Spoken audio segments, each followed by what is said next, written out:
آقا کریم علیہ الصلاۃ والتسلیم حضرت ابو موسیٰ اشعری رضی اللہ تعالیٰ عنہ سے قرآن کریم سنتے تھے۔ آقا کریم علیہ الصلاۃ والتسلیم مختلف صحابہ کرام سے قرآن کریم سنتے تھے۔ آقا کریم علیہ الصلاۃ والتسلیم حضرت عبداللہ ابن مسعود سے قرآن کریم سنتے تھے۔ ایک مرتبہ اللہ کے رسول صلی اللہ تعالیٰ علیہ وسلم نے حضرت عبداللہ ابن مسعود رضی اللہ تعالیٰ عنہ سے فرمایا کہ اے ابن مسعود قرآن سناؤ۔ انہوں نے عرض کیا یا رسول اللہ قرآن تو ہم آپ سے سنتے ہیں اور آپ سے سننا چاہتے ہیں۔ اللہ کے نبی صلی اللہ تعالیٰ علیہ وسلم نے ارشاد فرمایا کہ بلا شبہ میں تم لوگوں کو قرآن تو سناتا ہی ہوں،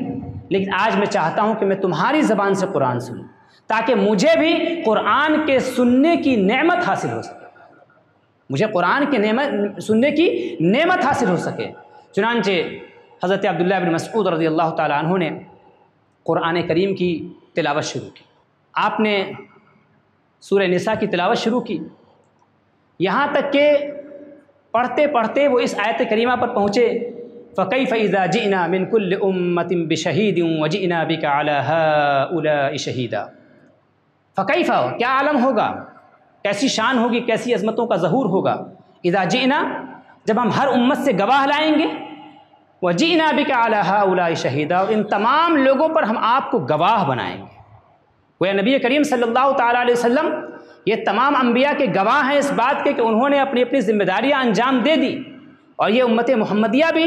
کل قیامت کے دن تمام انبیاء کے حق میں گواہی دے گی کہ ہمارے نبی نے ہم کو بتایا تھا کہ تمام تیرے انبیاء نے اپنے اپنے حق کو اپنی امت کے سامنے ادا کیا، تبلیغ کا جو حق تھا انہوں نے اس کو انجام دیا۔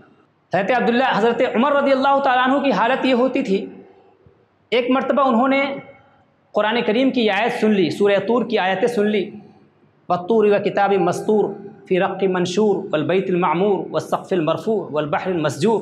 ان عذاب ربک لواقع ما له من دافع، کہ بے شک آپ کے رب کا عذاب آ کر کے رہے گا، اس کو کوئی ٹالنے والا نہیں ہے۔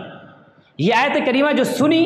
تو اس کی کیفیت آپ پر ایسی طاری ہوئی کہ آپ کئی روز تک بیمار رہے، ڈاکٹر آتے دوا دیتے لیکن دوا کا کوئی اثر نہیں ہوتا۔ آخرکار آپ نے کہا کہ آپ لوگ جاؤ، آپ کی دواؤں سے مجھے صحت نہیں ہونے والی ہے، دراصل میرے دل میں اللہ تبارک و تعالیٰ کا خوف اور اس کی خشیت بیٹھ گئی ہے، اور جب تک یہ کیفیت اپنے شباب کے ساتھ اپنے غلبے کے ساتھ باقی رہے گی تب تک میری حالت ایسی ہی رہے گی۔ تو قرآن کریم کا جو سننا ہوتا ہے، قرآن کریم سے